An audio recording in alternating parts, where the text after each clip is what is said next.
1937 Daimler shooting brake.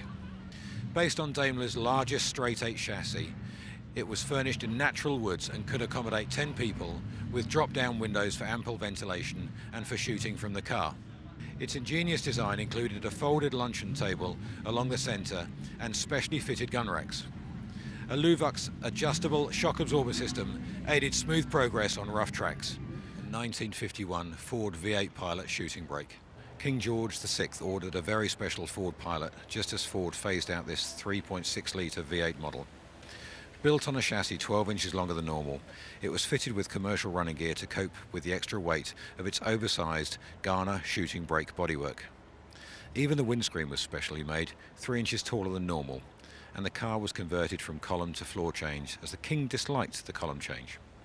The King's untimely death in 1952 meant that he had little opportunity to drive the Pilot, but it was retained by the royal family for sentimental reasons.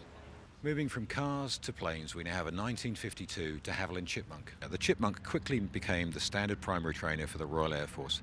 His Royal Highness Prince Philip learned to fly in one, making his first solo flight in it in 1952. This is the aircraft in which His Royal Highness Prince Charles learned to fly in 1968 and made its first solo on January the 14th, 1969. It retains its royal red paint from that time to this.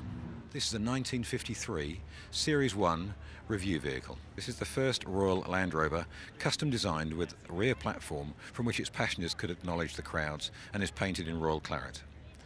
The car was part of the fleet of cars that travelled 50,000 miles around the world on a 6-month Commonwealth tour with Her Majesty the Queen and the Prince Philip soon after the coronation.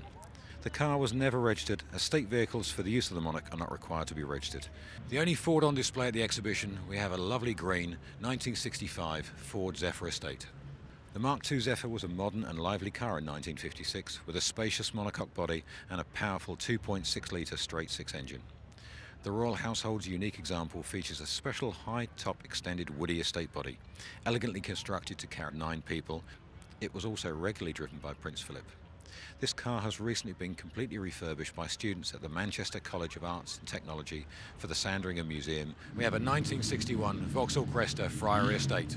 Voxel's PA Cresta did little to hide its American design origins and was a rather garish car for royal transport. This one served for a number of years with the Royal Mews, transporting staff and luggage to stations, airports, etc., and was also a personal favourite of the Queen, especially for transporting her corgi dogs. This is the 1972 Range Rover State Review vehicle.